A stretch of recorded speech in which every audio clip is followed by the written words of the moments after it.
pasang slider pada BMW R 1300 GS 1300 GS ya. So ini beli kat AliExpress.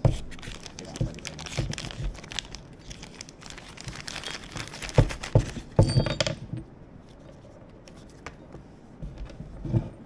So ini apa yang kita akan dapat lah. So ini masukkan washer dia, screw, then masukkan yang ni dalam.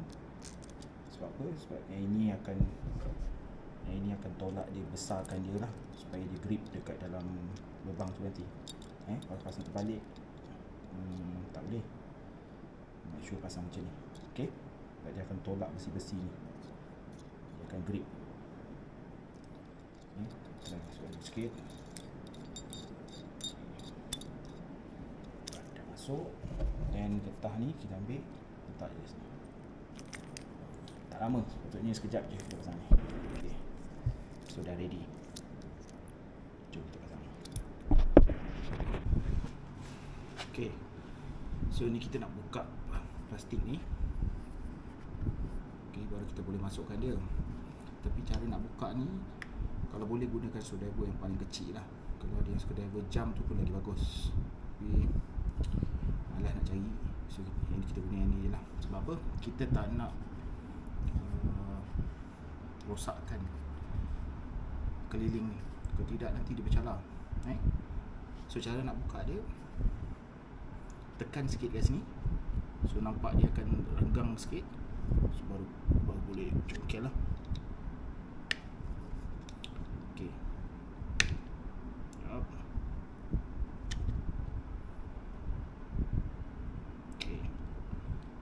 Okay. Alamak, sikit lagi. Okay, dah boleh. So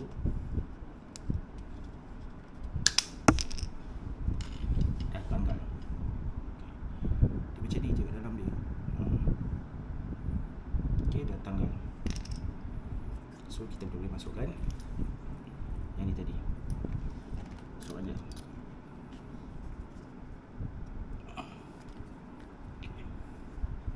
Masukkan.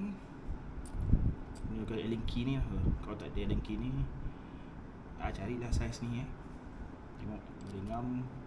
So kita pusing macam.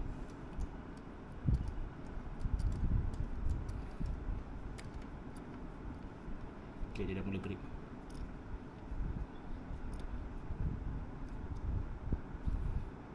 Dia dah mula grip. Ketat. So kita ketat lagi.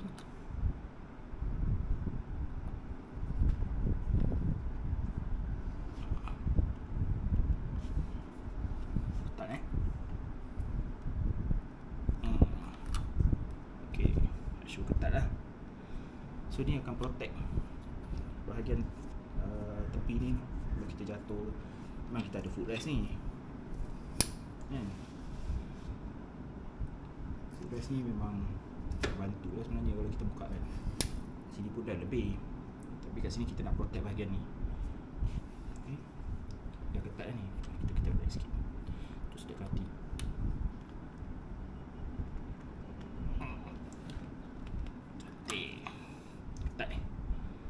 Right, settle. Tu je.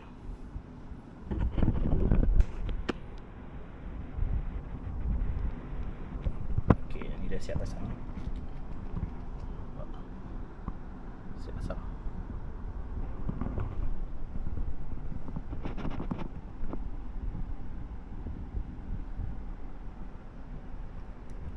Okay.